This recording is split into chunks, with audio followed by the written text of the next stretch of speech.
இடம்பொருள் நேயர்களுக்கு வணக்கம். ஸோ இன்றைக்கி பார்த்திங்க அப்படின்னா இப்போ அடுத்த கட்டமாக பாக்கியலட்சுமி சீரியலில் பாக்கியா சூப்பராக தேங்காய் உடைக்கிற மாதிரி உடச்சி விட்டாங்க கோபியுடைய விஷயத்தை பற்றி. ஸோ கோபி ராதிகா இந்த புது கப்பலுக்கு புதுசாக ஒரு குழந்தை பிறக்க போகுது அப்படிங்கிற விஷயத்த சொன்னதுக்கு பிறகு இப்போ கோபி இதை ஒன்றை யாராச்சும் கேட்டாங்களோ இது எதுக்கு நீ இப்போ சொன்ன அப்படின்னு கேட்குறாரு. ஓய் என்ன விஷயம், நீ தான் ரொம்ப போட்டு பதறிக்கிட்டு இருந்தீங்க, 2 பேர் சொல்லணும்னு ஆசைப்பட்டீங்க, சொல்ல முடியலன்னு சொல்லி முடிச்சிங்க, என் பசங்களும் ஒன்று வெட்டியா இல்லை, அவங்கள கூப்பிட்டு உட்கார வச்சு நிற்க வச்சுருந்தீங்க, அதான் டபக்குன்னு முடிச்சு விட்டுறலாமே அப்படின்னு சொல்லிட்டு சந்தோஷமாக நீங்கள் கொஞ்சம் கொண்டாட வேண்டிய என்ஜாய் பண்ண வேண்டிய விஷயம் தானே இது, அதனால தான் நான் சொல்லிட்டேன் அப்படின்னு சொல்லிட்டு நக்கலாக ஒரு பார்வை பார்க்குறாங்க. அப்படியே கட்டுப்பாக இருக்குது கோபிக்கு. இந்த பக்கம் திரும்பி 2 மருமகர்களும் ஒருத்தர் முகத்தை பார்த்துக்கிறாங்க. பார்த்து வேகமாக கிளம்பி போயிடுறாங்க. போன உடனே ஈஸ்வரியை பார்த்து ராமமூர்த்தி இதெல்லாம் உனக்கு தெரியுமா, ஏற்கனவே தெரிஞ்சுட்டு தான் நீ பேசாமல் இருந்தியா அப்படின்னு கேட்கும்பொழுதே அவங்க திருன்னு முழிக்க.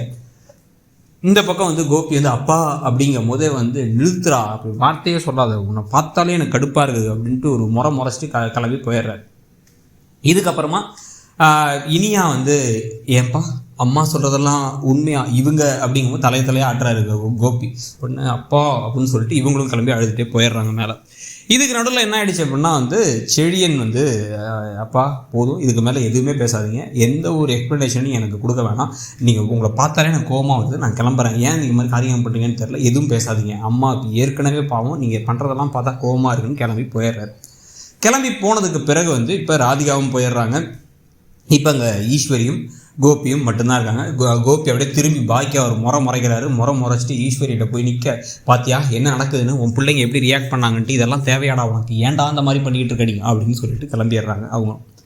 இப்போ மேலே ஜெனிக்கிட்ட போயிட்டு செடியன் பேச போனால் செடியன் பயந்துகிட்டே போகிறாரு, எதுக்கு ஜெனி கோச்சிட்டு போனாங்கன்னு தெரியல. ஜெனி என்ன கேட்குறாங்கன்னா உங்கள் அப்பா பண்ணதெல்லாம் விடு, மாலினிக்கு குழந்தை இருக்கா, உண்மையை சொல்லு, எதுவும் குழந்தை இருக்கா, திடீர்னு குழந்தையோட நின்று இதான் உன் குழந்தைன்னு சொல்லுவாளா அப்படின்னு கேட்க. ஐயோ அந்த மாதிரிலாம் ஒன்றும் நடக்காத, அந்த மாதிரி நின்னாலும் கூட அது என் குழந்தை என்னால் ப்ரூவ் பண்ண முடியும், தயவு செஞ்சு இப்படிலாம் பேசாத, நான் அப்படிலாம் எதுவும் பண்ணல, திருப்பி அந்த சாப்டரே மறந்துடு அது ப்ளீஸ் அப்படிங்கும் போது என்னால் முடியல, சரியா எனக்கு டைம் கொடு, இன்னும் எனக்கு அந்த நினப்பாவே தான் இருக்குது அப்படின்னு கோவமாக கடுப்பாக பேசுகிறாங்க ஜெனி.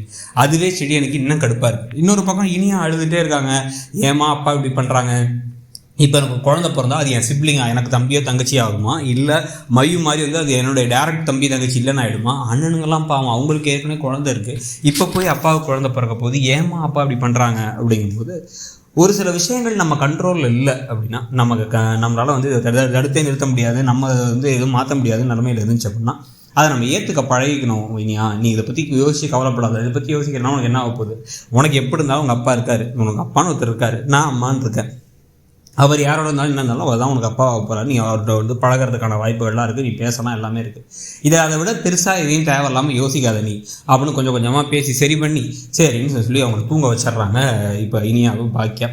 இப்போ இந்த சமயத்தில் பார்த்தீங்க அப்படின்னா இந்த பக்கம் செழியனும் இவங்களும் மட்டும் எழிலும் மட்டும் அண்ணன் தம்பியெல்லாம் என்னதான் நினச்சிட்டு இருக்காரு அப்பா அப்படின்னு பேச ஆரம்பிக்க. செழியன் பியர் எடுத்து குடிக்க வர ஆரம்பிச்சார்.